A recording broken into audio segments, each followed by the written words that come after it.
What is going on, guys? Welcome back to another episode of the No Name Podcast. It is your boy Young Rich back again with another episode, and today we'll be discussing some NFL offseason moves, some power rankings going into this upcoming year, going into the draft. We will be discussing some NBA topics as well. The Warriors dynasty is in struggle. The Jalen Green Rockets are getting hot. 10-game win streak. We will also be discussing a couple different scenarios in the NFL. But before we get started, again, I want to start off by saying I appreciate everyone who's been showing support to the video, who's been showing love on TikTok, Spotify, Apple Podcasts, YouTube, all that good stuff. For everyone who's been supporting me, showing love, texting me, let me know what to do to improve, how I'm doing, if they like what they hearing, what they like what I'm talking about.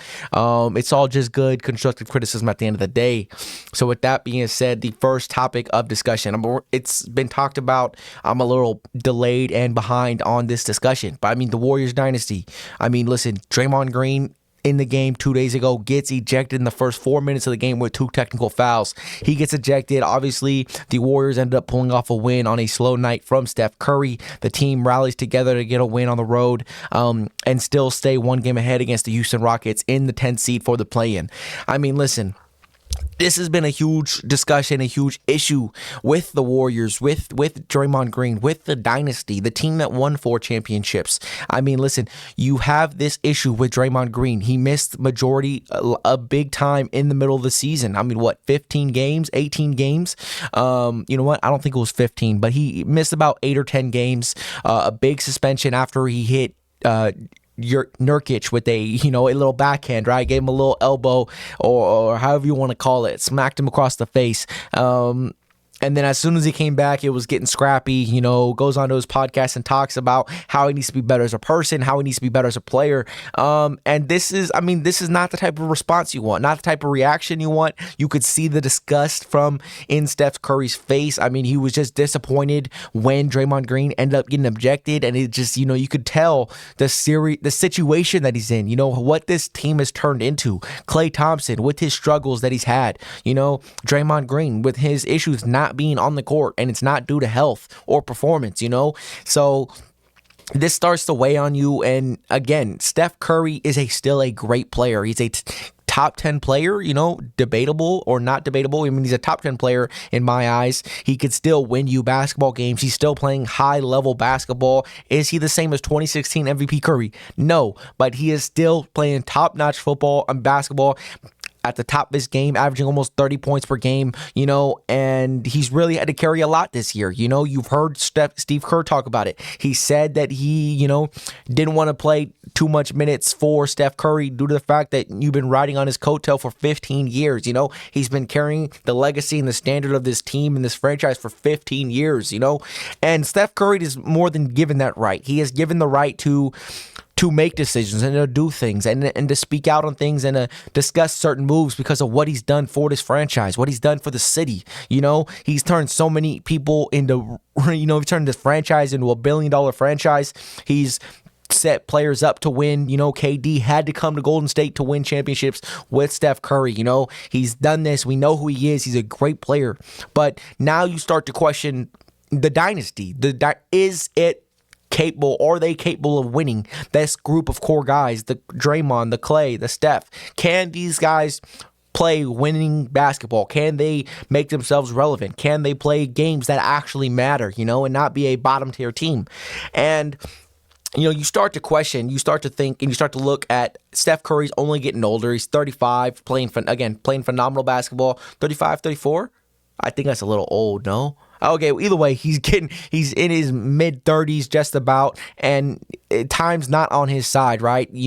He's getting older. You don't want to put that type of pressure and that much responsibility on a man at that age, And then again, the biggest question is the dynasty over? Are there struggles? Houston is right on the tail, 10-game win streak. Jalen Green playing phenomenal basketball. They are fighting for that 10 spot just to get into a play-in, without Alfred Şengün. And then you see the Warriors, who have just been losing games, and picked up a big win against Orlando without Draymond. But again, they are barely holding on by one game. I mean, holding on for their dear life, and then you start to ask the question. You start to ask yourself, what happens if the Warriors don't make the play-in? What happens if the Warriors don't make the playoffs at all?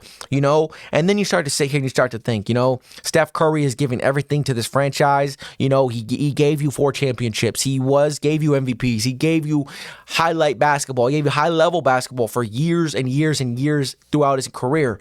And, so then you start to question, what does it look like this upcoming season, this off season?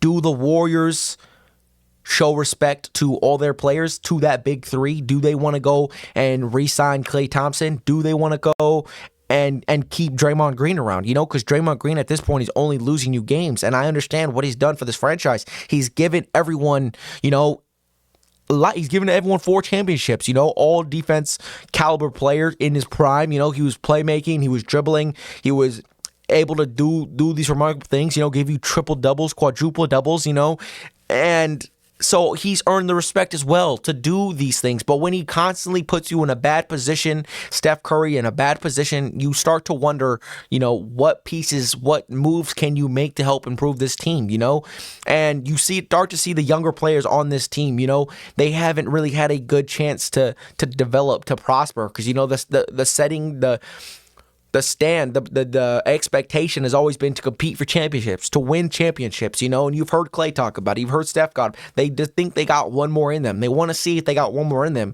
But for Steph Curry's, Steph Curry really has some decisions to make, because again, he has the respect to ask or to say he's out. This upcoming free agency, this upcoming offseason, maybe he decides he wants to go play in meaningful basketball. He wants to go get traded to a team, that needs another person, that needs another scorer, possibly LA, you never know, or possibly a team that needs somebody that's right there, Orlando's a team that's been looking, they need a point guard, and imagine matching up with them, or a team like Phoenix, you could swap a player for a player, so that way you get somebody back, but, so there's, Steph Curry can basically fit in about any team, in the NBA. He is that type of guy. He can go in there and do whatever he's going to do on any team. But, you have to start asking these questions, not only for Steph Curry, but for the franchise, And again, nobody's going to disrespect Steph Curry for wanting to stay in Golden State and finish his career there. You have to eventually make a decision whether you want to be okay with playing, not competitive, not meaningful basketball for the rest of your career and not really doing much with the last couple good years you have, or do you want to go out here and go push and compete for championships or a deep playoff run? All these opportunities, you have to sit there and you have to weigh you have to weigh out both circumstances, both solutions. What do we want to see what does Steph Curry want to see for himself? What does he see in his near future? And so then you start to sit there and then you start thinking, maybe Golden State decides to part ways with Klay. Maybe they want to bring Klay back to a small third of a deal that they originally offered him, because of what the production he's given you, so you can still show some sort of loyalty there. And maybe you move off Draymond Green, but then you start to think Draymond Green does not have a great value on the market. Not many teams can have him fill in there and he be as meaningful and as impactful to a team like he is to the Warriors.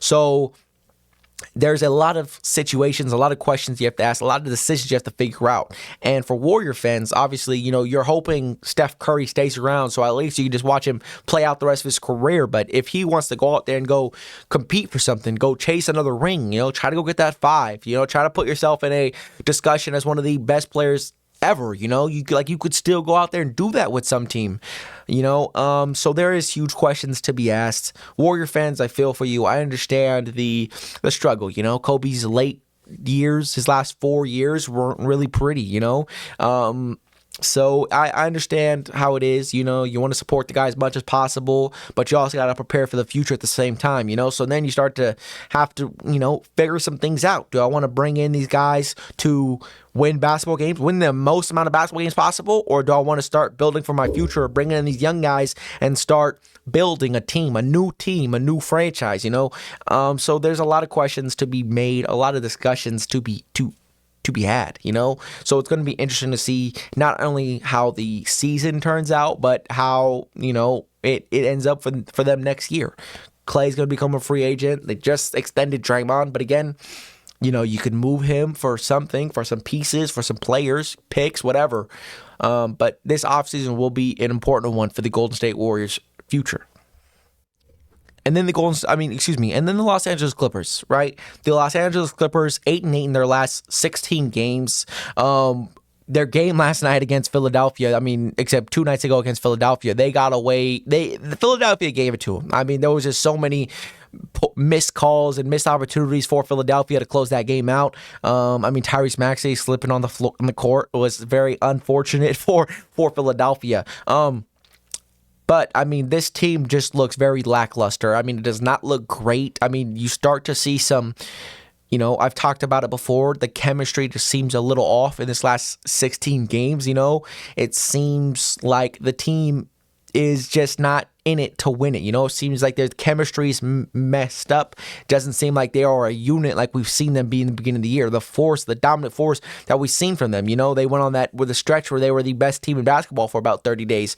So we've seen their peak, their capability, what they're capable of. Everyone put them in the championship contender. When you have a guy like Kawhi Leonard, who in the playoffs, he elevates to a top 5 player, MVP caliber player in the playoffs, you have high hopes and high expectations for a team like this. Paul George is healthy. He's going to be there for the playoffs. Kawhi Leonard's been healthy for majority of the season.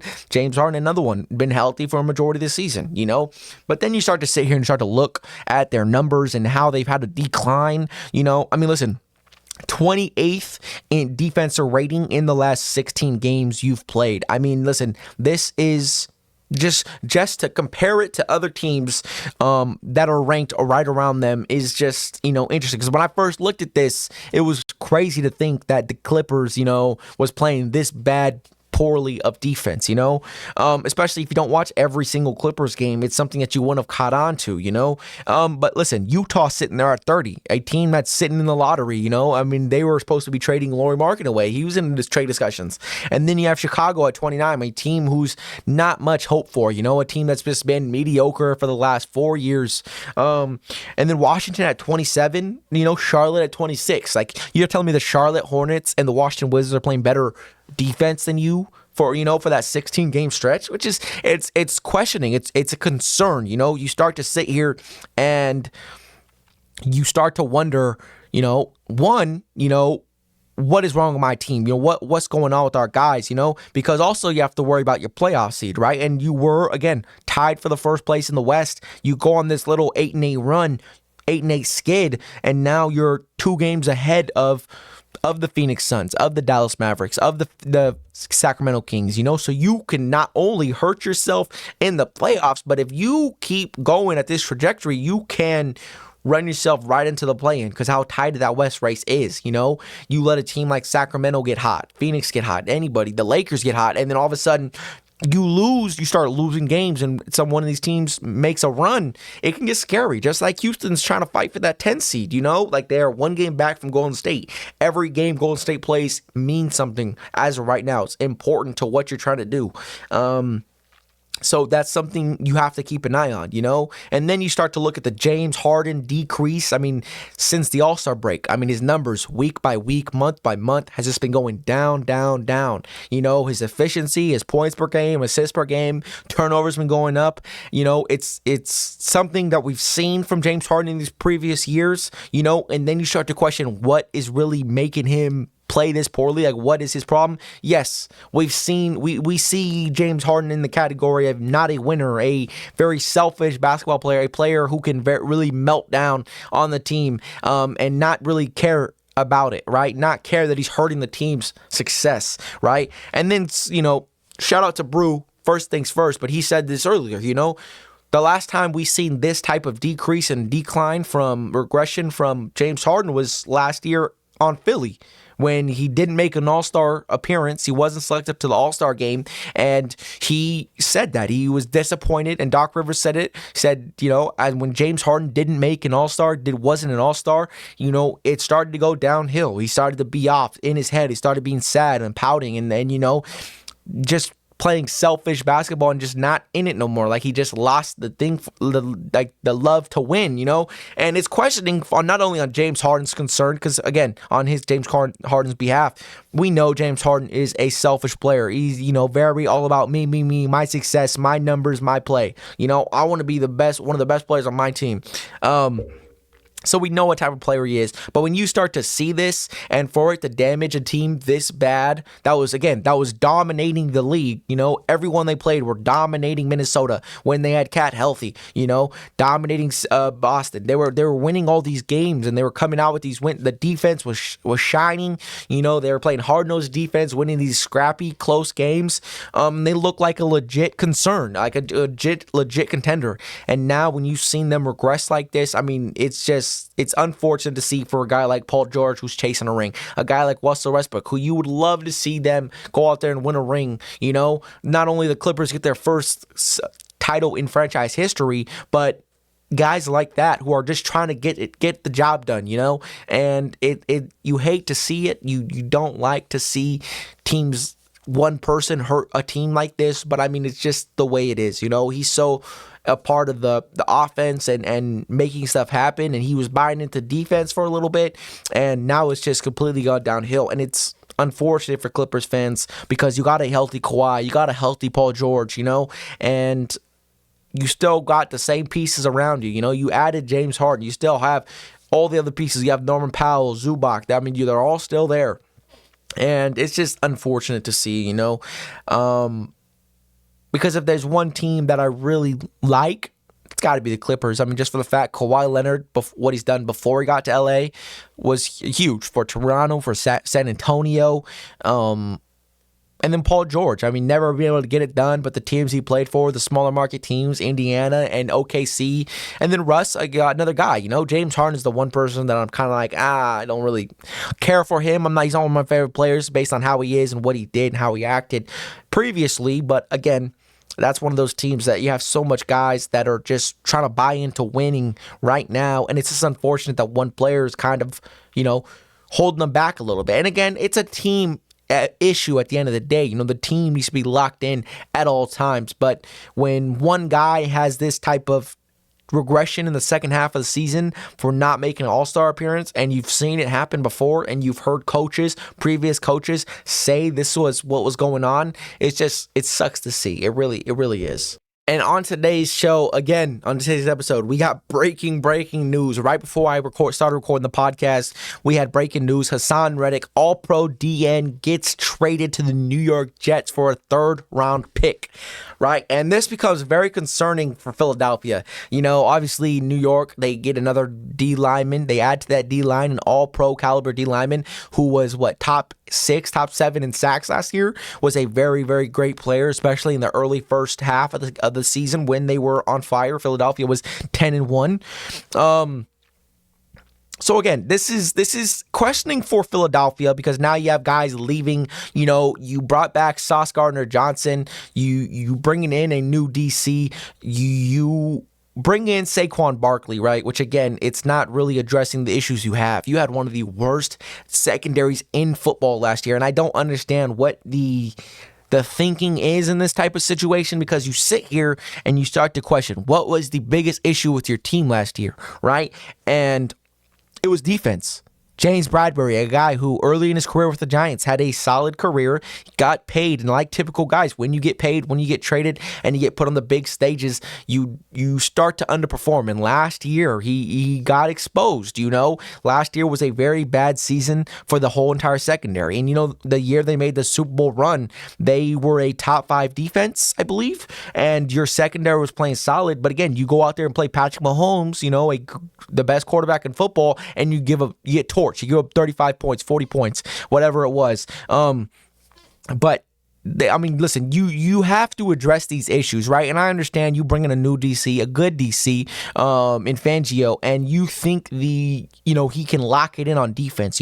Bringing in a new coach, whether it's the same style scheme or however he runs things, is going to lock this unit in. They're going to get locked in. They're going to be better. The morale's going to be higher, right? But Darius Slay, again, I mean, I respect his game. I respect Darius Slay's game, but last year was not it for him. Him and James Bradbury, these two corners that you invested a lot of money in, did not perform. And you need a bounce back year if you want to have a chance to do anything. Because when you're letting Baker Mayfield go for go beat you guys in the playoffs and play perfect football against you guys in the playoffs to send you home, it's questioning. I mean, listen, you were getting torched by every single QB. You almost lost to Sam Howell twice. Sam Howell threw for 400 yards twice, nearly 400 yards twice, and it just almost beat you guys multiple times. And it's that Commanders team was bad, right? But they still had a chance. Why? Because they had a QB who could throw the ball.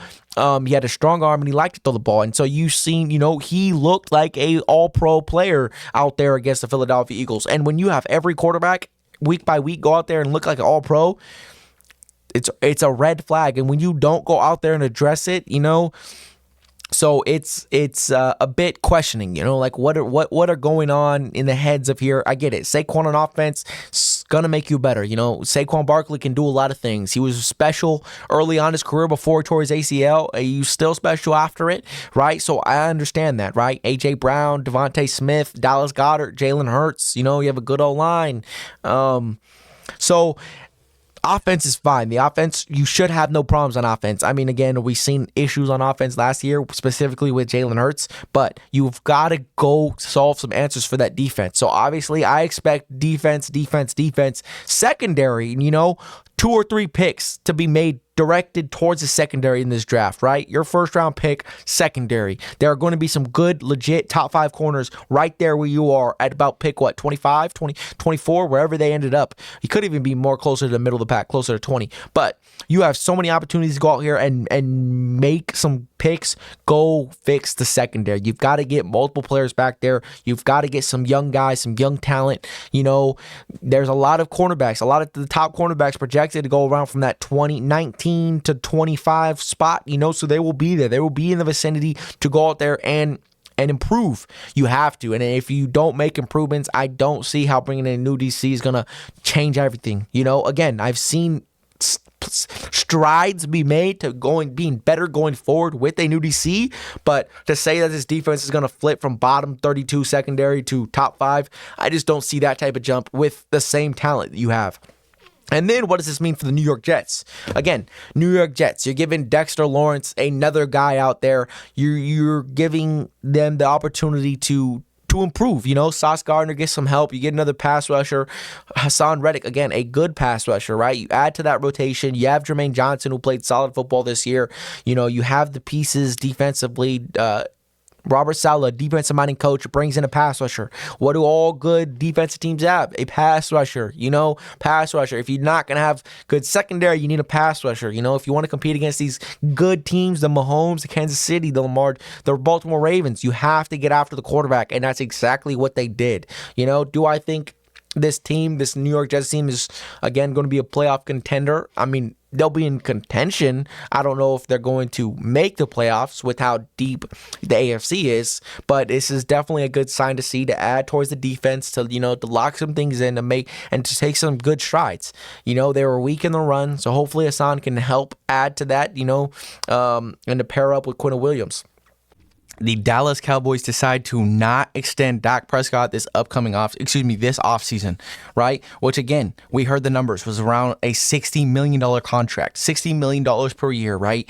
And you already owe him. He's already taken a $55 million cap hit this year due to restructuring and backloading the contract from his previous contract, right? Sorry, I'm just adjusting the mic a little bit. But I mean, this raises huge concerns, right? Mainly, not only because of obviously he's been a Dallas Cowboy for life, but this is setting up expectations to, obviously, you've got to go out there and compete. You've got to go out there and go win playoff games. You got to make a deep run. You've got to show that you're worth $60 million possibly, but what this does. I mean, listen, first things first, Dak Prescott, if he is not renegotiated with and his contract is not extended, and by next year, you will have a $95 million dead cap, the largest dead cap in NFL history, if they do not renegotiate with Dak Prescott due to all the backloading in his contract.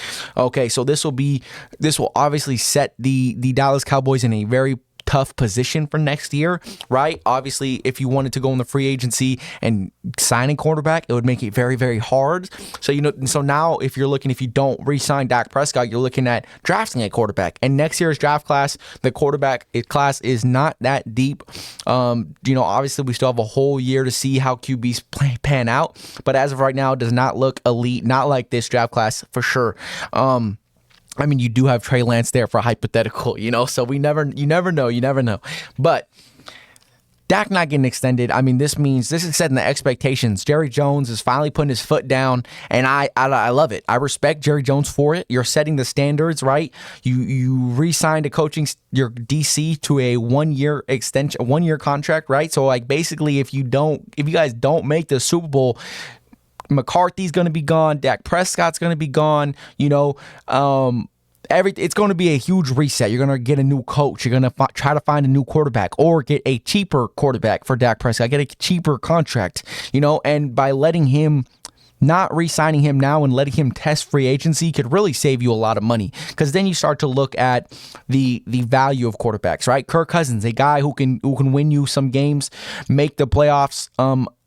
Obviously, a couple times in his career, he didn't, due to some just defensive issues, offensive issues, whatever you want to say. But Kirk Cousins was worth $45 million coming off a torn Achilles, So imagine if Dak Prescott hit the market, Dak Prescott, a guy who can guarantee you 12-win seasons, even though he has no playoff success, he can basically guarantee you 12-win seasons, double-digit win seasons, and a playoff spot, which at the end of the day, for a lot of franchises, that's a win. That's something you look at and you're like, yes, let's go. We made the playoffs every year, right? But then at some point, it gets the effect. Every year you go into the playoffs and disappoint at the hands of you. You set the tone as a quarterback, and you go out there and struggle year in and year out. So many opportunities you have to win these games, to go deep to win the conference, to go compete for a Super Bowl, and you just can't pull through in the most crucial moments. And so you start to sit there and think, is Dak Prescott worth $60 million? Are those 12-win seasons worth $60 million? And, to me, I would say no, right? Playoff success is the most important thing. I'm going to pay a guy who exceeds expectations and wins playoff games over the guy who doesn't. Because to me, playoff matters. The playoffs matter the most. Winning a Super Bowl matters the most. Contending for a Super Bowl year in and year out means the most as a quarterback. That's why Patrick Mahomes is as special as he is. That's why Joe Burrow is as special as he is. Joe Burrow, when healthy, competes in the playoffs, wins playoff games. Josh Allen, even though he can't win the big one against Patrick Mahomes, he competes in the playoffs. He wins playoff games, but this is setting yourself up for a situation. You got to pay Micah Parsons. He wants to be bigger than Nick Bosa, bigger than TJ Watt, bigger than Myles Garrett. He wants that biggest contract in the NFL for the DN position, right? And then you have CeeDee Lamb, a guy who he's playing checkers with Justin Jefferson, right? They are basically playing chicken. Who's going to sign first? And the other person's just going to want to top that, right? And from the numbers I'm looking at, somewhere from around $24 to $30 million for a receiver. That's a lot of money invested into a receiver, right? And then you want to pay Dak Prescott $60 million? And it just will make your wiggle room so tight and so low. I mean, steps for mistakes are, a little mistake can turn into a big one if you get into a situation like that. Playing with the cap is not fun. You see the repercussions of a lot of these teams, Denver trading off of Russell Wilson, the situation with Deshaun Watson in Cleveland. They invested so much money and draft capital into him. They have to stick with him unless they want to see another situation like Russell Wilson, right? So then you sit here and you start to think, what teams will be looking for a quarterback this up next year, 2025 free agency, right? You have the teams, if it doesn't work out with Will Levis, you have the teams like Tennessee, right? You have the Patriots, who this year they're supposed to be drafting back, trading their pick back, and just getting draft capital, as much draft capital as possible, and to build a a respectable team, so that way when they bring in a quarterback, he has a team there ready to win games. And that's another team that's in the conversation. There's a handful of teams that you go out here next year at free agency, they are one quarterback away from being a competent team, a decent roster. So then you start to think to yourself, I heard it again, shout out to First Things First, Nick Wright, the possibility the New England Patriots will have the most free cap space for the 2025 free agency, right? They will have the most cap space for the 2025 season, right? So then you look at a situation, it doesn't work out in Dallas, right? Boom. On to the next. Now you're going to go find a team who has the money to pay you, right? A team that has franchise success, right? The GOAT was there. 6 rings with Tom Brady, the golden child, right? And then you start to look at them. They want to build a competent roster, whether it's getting Marvin Harrison, that number 5 pick, right? Or number 4 pick, or trading down and just stacking as much draft capital as possible.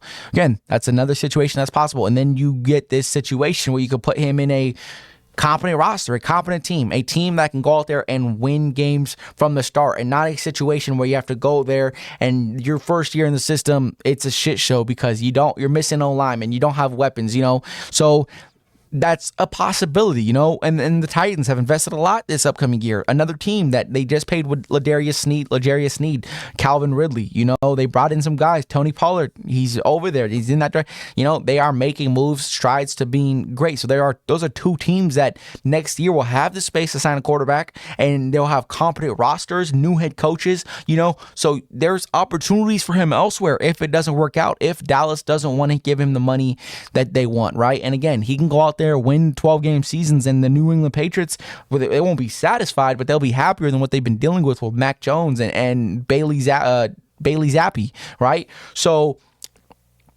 there's opportunities for Dak Prescott elsewhere. Imagine Dak Prescott wearing a different jersey. I mean, again, it's not a big deal to me, right? Because to me, postseason success is the most important thing. Like I've said many, many times, Dak Prescott's not a postseason. It's not going to move me, but it's just options, right? To keep the fans happy, to show that we're trying to win games, and we could try to elevate and get Dak Prescott to that next step, right? So those are just situations that you could look at, and you could, they're interesting, intriguing options if it doesn't work out for Dallas and Dak this year. A lot of cap space going to be involved in those 3 players specifically if they all stay. So you have to draft really, really well. You already seen they haven't made any free agency moves due to the fact they're tight on cap and tight on wiggle room, with the future extensions coming up. So it's interesting to see how everything will play out. Again, $95 million dead cap would put them in a very bad situation. But again, you've got to win playoff games at the end of the day. And if you can let him test free agency and get a cheaper contract than what you would have, imagine paying him $50 million, which it's better than paying him 60, right? 10 million more to work around things and add some pieces in. So, it's curious to see how this will go out playing forward. So looking, all eyes on Dak Prescott, all the pressure on Dak Prescott this year to deliver for the Dallas Cowboys, finally and once and for all, right? And then 3 new NFL rules. Obviously, they've already been legalized. They've already been put in. They are active, and they've been discussed a little bit. Obviously, the most important one is going to be the hip drop tackle. The hip drop tackle. I mean, it's a very, easy and very, what's the word I'm looking for? It's used often. A lot of people do this tackle, the hip drop tackle. It's very normal. It's very common. It's something that's trained. It's not any, emphasis on trying to hurt somebody or put someone in a bad situation. It's just an easy way to bring a guy down. You see it very often. Yes, we've seen some injuries happen from it, right? But I feel bad for the defense in this situation, right? The defense is already put in a tough spot. The roughing the passer penalties were obnoxious this year. They're absolutely terrible. You can't even touch nobody these days. You can't drop your weight on somebody these days. So it's very hard on the defense to go out there and do a good job because you can't hit them. You can't hit them too hard. And then you've got people in the middle of the field. Back in the day, in the early 2000s, 90s, 80s, you can go out there and go lay a hat and show your dominance over the middle of the field, and now you can't do that. Now you're putting the defense in a position where you can't hit nobody at all three levels. You can't hit somebody in the middle of the field when your quarterback throws up a death shot. Put you in a bad position, and that's a shot where you go punish the receiver, punish the tight end, the receiver, whoever. And it's just unfortunate to see for defenses, because I'm a guy, I like to see physical defense. I like to see defenses allowed to go out there and play. Pass interference is another thing where been very questionable this past year and these past 2 years. And the direction we're heading in is like all offense, no defense.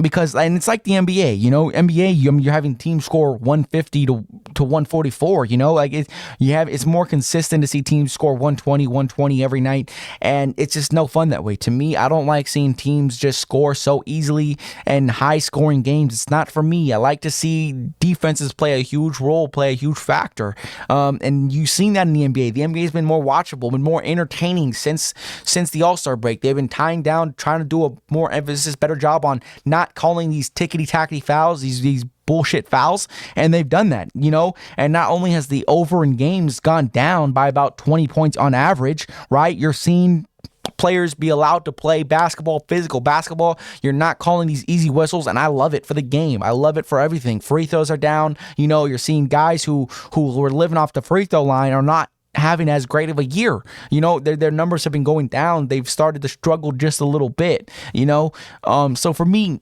defense needs to be given a chance to succeed, and this hip drop tackling rule is just, it's bullshit. I understand injuries probably play the most important part in this decision, but it's terrible, man. You're taking away from the game. You're not allowing the defense to play. It's like, how are they supposed to tackle them? The basic little angle tackling drills that we all did growing up on Pop Warner football. You can't tackle everybody like that every time. It doesn't work. You're playing against the world's best athletes out there, so it puts the defense in such a tough position, and it's something you don't like to see. And I'm curious on how it will affect the ratings, the fans, how they'll feel halfway through the season with the new rule, right? And then obviously the kickoff rule. Basically, the kickoff team will start 5 yards from the front line of the receiving team, and the second receiving team line will be 5 yards from them, so they'll be a bit closer. And basically, you can't let the ball, as soon as the ball hits the floor or the receiver, punt returner catches the ball, the team can go. It's live ball. It's live play, right? And the reason for this was to hope for more returns, right? Get more return action, more special team stuff, and to end high hit collisions on special teams, specifically kickoff and things like that, right? Letting a guy get 50 yards, 60 yards, full sprint and going laying somebody out, But again, that's something I like to see as a fan, I like to see somebody go hustle down there and boom, someone muffs the ball, muffs the punt, muffs the kickoff. You have an opportunity, lay a hat and go knock somebody on his ass, like that's something I love. That gets me hyped up to see people get hit like that, So it's again, it's a little sad that you probably won't see that big of a hit, right? But I'm more curious to see on how it plays. At the end of the day, it doesn't bother me that much, right? It is what it is. You're trying to, lower injuries and bring more action to the game. Okay, cool. This one's okay. You're not taking away from anything. I think special teams can possibly play a big, crucial role with something like this, gives the returner more space to get off. So, maybe you'll see more average return yards being somewhere around 30, 35 yards, depending on who's back there and who's trying to get after them. But I think this could work out well. I don't see no harm in this one. This one should be fine. So it'll be interesting to see, interesting to see how other fans feel about it. Let me know how y'all feel about it, because again, it's whatever. It's a whatever rule, it's just some sauce on the food, just to make it a little bit more action, which I'm okay with, especially in the special teams department. Do what you got to do. And then the third challenge just got upvoted? Not even upvoted. I don't even know.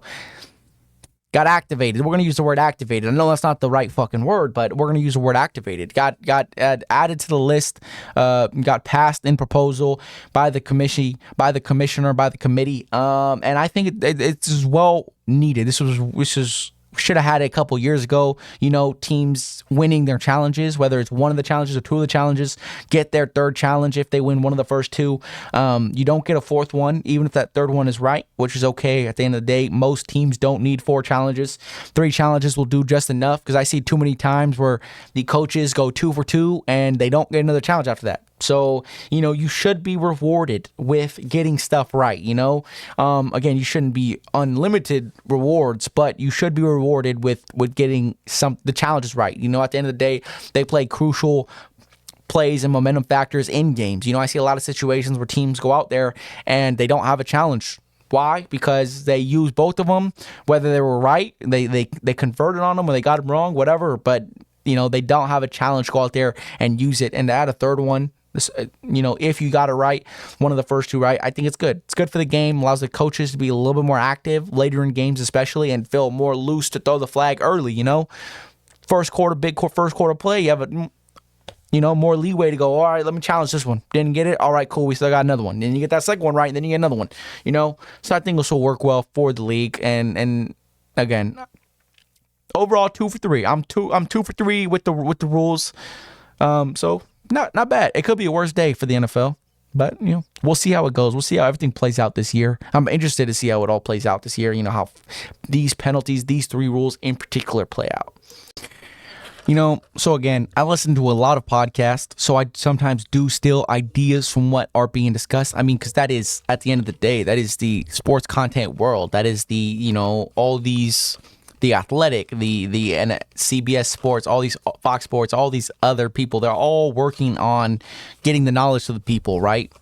Media, marketing, journalists, all these people, they all are trying to share information to people. So some of my things I do get from other people, other podcasts, ESPN came out with a new article, read it, maybe it's something interesting to discuss, So this is stolen from a podcast I do listen to. Again, first things first, another thing from their show. Who knows? All I can say is I'm a big first things first fan. So, I'm curious, maybe y'all, what podcast y'all be listening to? Because me personally, I'm just sports. So I listen to a lot of stuff, the people I trust, the people I like to listen to, I wasn't a big fan of Colin Cowherd until recently, until I started doing the solo podcast thing. And, a lot of his career, he was basically the solo podcast guy, So I have definitely watched and listened and tried to learn on how they make their podcast entertaining, and how they come out with their product, and how they set the tone of these videos, and where they get their source, and all these things, people they trust to get sources and information from. And at the end of the day, it's just finding new people and people you could trust to source certain things. Who do you trust on discussions? People on Twitter, because there's a lot of different people putting out different information, false, true, whatever, fantasy, whatever, so you have to find, who to trust, what sites, what sources, what journalists are, actually about their business, or just bullshitting on the internet, so it's good to just look at different things, read different articles, look at different people, especially when it comes to power rankings and tier rankings and grading free agency moves and things like that, just to see different people's point of views. It's just interesting sometimes, But with that being said, into our next topic of discussion, top 5 quarterbacks to win a Super Bowl within the next 5 years, right? And so this is an interesting conversation. There's a lot of people we talk about, we regard highly, right? To me, you guys have heard me discuss, I only think there are about 3 or 4 legitimate possible contender quarterbacks, on contending teams. So the list for me, the top 3, top 4 were very, very easy. We're pretty consistent. My top 3 quarterbacks, top 4 quarterbacks are very consistent for the most part. Any quarterback rankings, quarterback tier list I do, it's pretty simple. It's pretty consistent at the end of the day, But first, number 1, excuse me, I'm stuttering right now. First QB, Patrick Mahomes, right? I mean, they're setting up for a three-peat. You have brought back all your players minus L'Jarius Sneed, who again, you have Trent McDuffie, an all-pro cornerback, so you had a better cornerback that you kept, right? And you still got some draft capital for L'Jarius Sneed. You got Chris Jones back to a contract. You still have Kelsey for another year. Patrick Mahomes continues to restructure his contract to make things work. You have Rashid Rice, who had a great rookie year, so you're hoping to see, maybe draft another receiver, another cornerback, however you want to do it. You have some picks to make some things work and to make some moves. And they're going for the three-peat. As much as I hate to see it, their roster is for the most part complete. It's returning. They haven't lost anybody of significant importance to this team. So again, number one, this motherfucker just won back-to-back going for a three-peat. There's no way you're telling me he's not going to, the likelihood of him winning one in the next 5 years is more than anybody else. Obviously, questions will rise when Travis Kelce eventually retires. That'll be interesting to see how we can produce without Travis Kelce. But number two is Joe Burrow. Joe Burrow's already proven he can get to the Super Bowl with a lackluster O-line, sacked 7 times in the Super Bowl, a Super Bowl high, right? So now you went out there, you went to go pick up another tackle. So now you have 2 solid tackles on your team, which are the most important parts of the offensive line. You have Joe Burrow coming off injury. He's going to be fresh. He has a whole offseason to get healthy and half of this regular season, right? You have Jamar Chase, who to me is a top 5 wide receiver in the league. Just based on what he's able to do. And you have T. Higgins. Whether he decides to stay or not, you have T. Higgins. You could trade him, get some more draft capital, and draft well. This team drafts good receivers. So if you decide to move off of T. Higgins, get whatever pick you can, I trust they're going to make a valuable and a good pick to get another receiver into that room, right? I would like to see them add to the secondary, possibly, because for the most part, that D-line is still there, So again, number 3, Lamar Jackson, right? And Lamar Jackson is higher than Josh Allen, who I just spoiled, is number 4. But Lamar Jackson, I don't think he's going to be a quarterback to win a Super Bowl based on his ability to throw the football. And I've been saying this for a very long time. Like John Elway won one of the Super Bowls with Terrell Davis being the Super Bowl MVP, who ran for 2,000 yards that season, In the Super Bowl, he only threw for 148 yards. And that's the type of Super Bowl I think Lamar Jackson can win.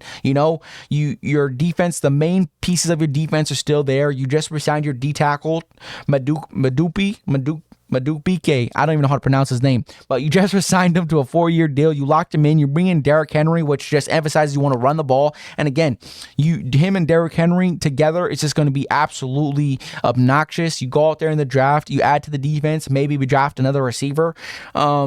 And this team could look very scary. I think Lamar Jackson's going to win more games with his feet and the ability as his team to run as a rushing unit, as rushing offense.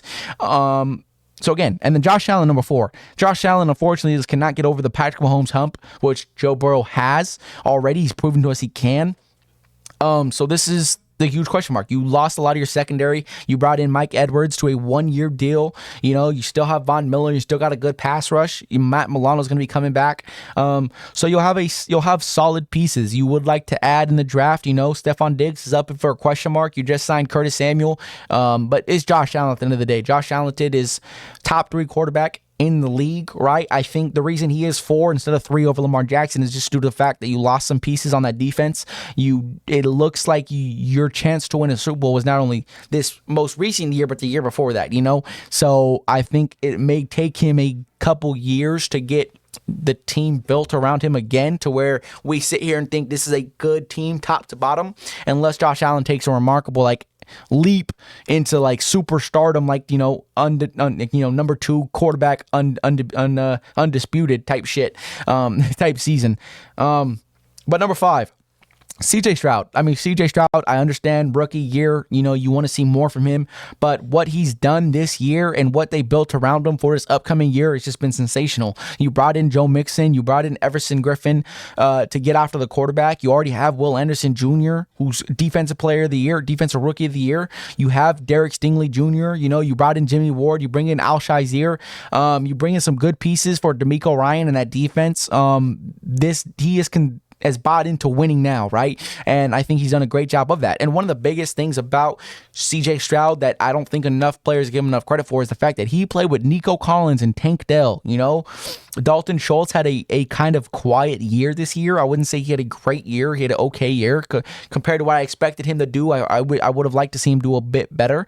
But Nico Collins, no shade on him, but he's not a true wide receiver one just yet. Not to me, right? I think, and Tank Dell especially getting injured, these guys have time to develop and get better, and I think, you could even add one more receiver to this mix, You did lose your first round pick, giving it up to Minnesota, but you have more draft capital with that, so you could go fill in some holes.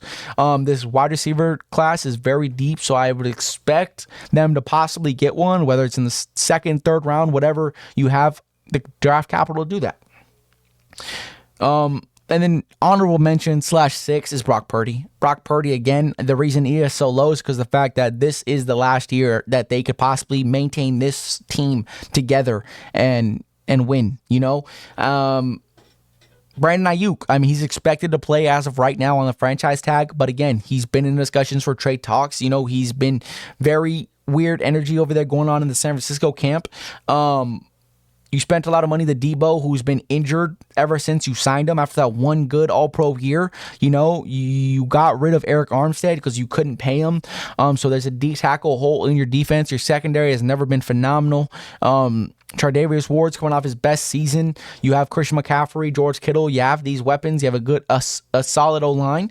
And they do a great job of drafting, right? So you will have a guy who can draft well, but again, the same question marks as last year will be up there. Can Brock Purdy be the guy to elevate your team? Are you going to? Because if they lose Brandon Ayuk, I think that's going to take the biggest hit to this offense due to the fact of his route running ability, So I'm curious to see if he does move out. Is he in? Is he out? What will happen? And for me, Brock Purdy has one more year as his team to be as deep as it is due to the fact that he will be up for extension, whether that's him getting paid by San Francisco or by somebody else. Eventually, he's going to have to get paid. So you will not be able to keep him on this contract and the players you have around them, and let me know what y'all think about this list. I think it's pretty fair, pretty consistent, pretty solid, to be honest. Let me know who else y'all think. Dak Prescott's not on this list. For y'all Cowboys fans, wake the fuck up. Sorry, Dallas Cowboys fans, y'all catching strays and we're not even talking about you. We talked about you a little bit, we showed you a little bit of love, but man, get off my screen. All right, top 10 teams post free agency, right? It's going to be quick, it's going to be short, it's going to be sweet. To close off the video, number 1, Kansas City. Again, like I previously just stated, you brought back everybody. You traded Ladarius Need for some draft capital. You have some opportunity to draft well. You're going for a 3-peat. You haven't lost anybody on this team. Okay, number 2, Baltimore. Right, you just brought in Derrick Henry. Lamar Jackson win percentage as a quarterback in the regular season is outstanding. Right, Justin Maduke. Hopefully I pronounced that right. You re-signed him to a 4-year deal. You lost a couple pieces to Davion Clowney, Roquan Smith. Patrick Queen. So you lost some pieces, but again, I'm not worried about that. Right, I'm sitting here thinking that Lamar Jackson can fill those holes and win you more games than those players that you lost. Right, Zay Flowers again, another great rookie receiver. I think he's going to blossom. Number 3, San Francisco. You lost Armstead, and the big question mark with your team is Brandon Ayuk. Are you going to lose Brandon Ayuk? You have to fill that D-tackle spot. You have draft capital. You did lose some picks due to the accounting error, right, with your salaries and things. But again, the biggest question mark for me, again, like I've said, Brandon Ayuk, he plays a huge role and he's more important to this offense than I believe Deebo Samuel, right? What Deebo does well is benefited off of the fact that Brandon Ayuk can respect double coverages, the safety, showing him a little bit more attention. You can't stack the box because you can't guard him one-on-one, so you got to show a little bit more love. Number 4, Cincinnati. Joe Burrow gets healthy. Jamar Chase is that man.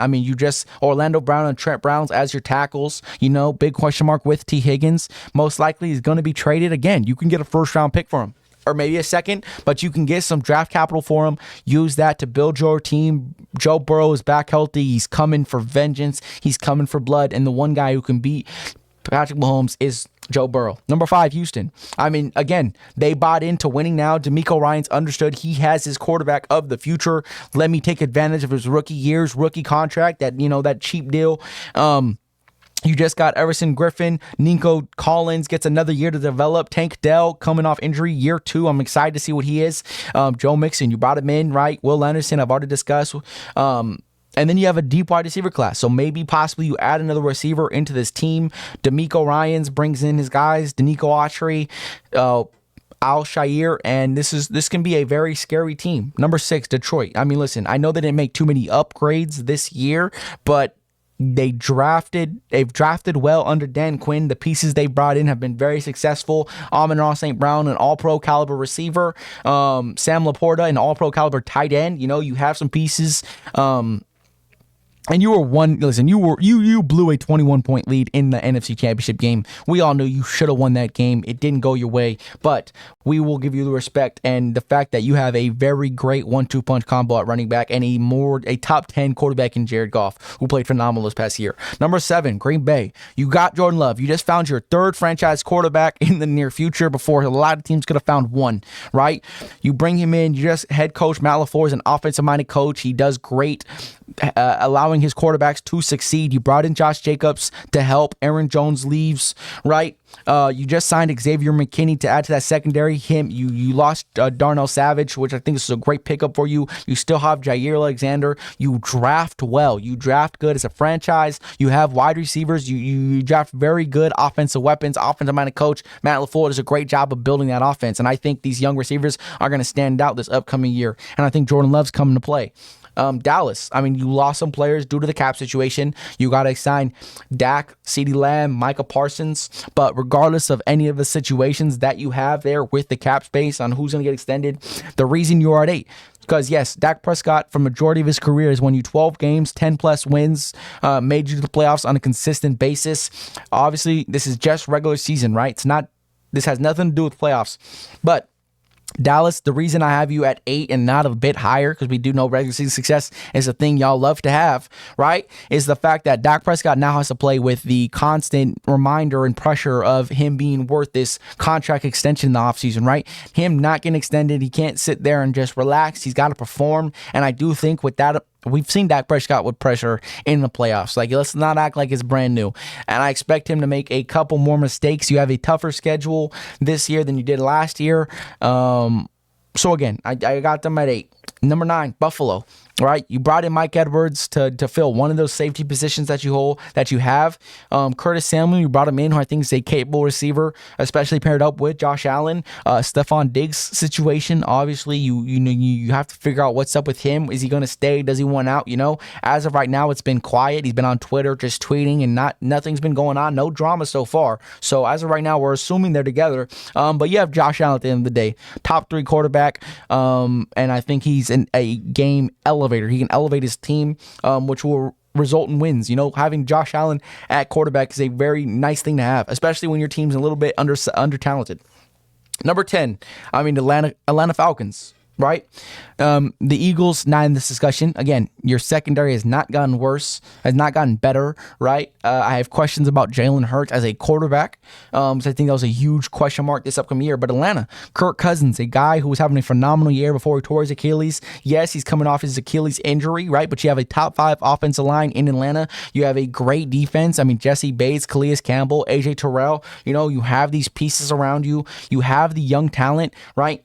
And Bijan Robinson, Tyler Algier, you know, Kyle Pitts, Drake London, you know, you have these guys, and I know they haven't performed to the expectations of what they were all drafted in, other than Bijan, right? Like, Drake London has not been a first round pick. Kyle Pitts has not been a first round pick, statistically speaking, right? But when you look at what Kirk Cousins likes to do, you know, you brought in TJ Hawkinson in Minnesota, and TJ Hawkinson had a career year, you know, before we end up getting hurt. And then Drake London, a guy, you look at all of the flashy and the big plays he's made. He's done it not only with Desmond Ridder and, you know, Taylor Heineke, but he is just a big body receiver. He's done his entire career. He did it with Caden Slovis at USC. I mean, I expect this guy to have a 1,200, 1,300 yard season. And I think he just has not benefited from his quarterback. He has been held back by his quarterback play, so they're not higher on the list due to the fact they've got to prove it. But number 10 is very respectable. It's well earned, well deserved. This is a top 5 team on both sides, right? And again, I think Kirk Cousins is going to help this team blossom, and you're going to see these guys take huge strides. Kyle Pitts, Drake London especially, and you already know what you have in Bijan Robinson, and now that you have a quarterback and they can't just stuff the box, it's going to open everything up for Tyler Algier and Bijan Robinson. So again, this team can be very scary. And let me know what y'all think about my top 10 post free agency rankings, power rankings going into the draft. Obviously, a couple of the teams that need to draft a quarterback, a player, or fill some holes, they have some time to do it. And with the last topic of discussion, this is it. College football wants to ban prop betting, right? And this is obviously very important due to the fact that you've seen previous college football players bet on themselves, so it is a bit of a question mark, obviously, and a concern due to the fact that, you just seen, you had some incidences in the NBA previously, right? You had incidences in college football before, guys who weren't making money before, and now they were getting paid. Reggie Bush, he was getting paid. That's why he lost his Heisman. So money plays a huge role to a lot of these college football players, and now that NIL deal is around, I mean, you've seen it. Nick Saban retired due to NIL. He was not being able to coach the same culture of football due to all these players worried about their starting position and their money they were going to get paid. They didn't want to stay at Bama if they weren't going to get paid another 50, 70 racks or whatever it is, right? Money runs college football now, if you haven't already noticed, right? Money. That's why LA, USC gets a lot of highly recruited players because NIL deal. NIL deal, we're going to go out here and we're going to make these guys get paid. And that's just where all the sponsors, the boosters, they love USC. It's got a lot of celebrities there who support the team. So teams like that can do things like that. And obviously Nick Saban understood his style was not going to be there no more. He had to get out while he was still on top, respectably. One of the greatest college football coach ever, right?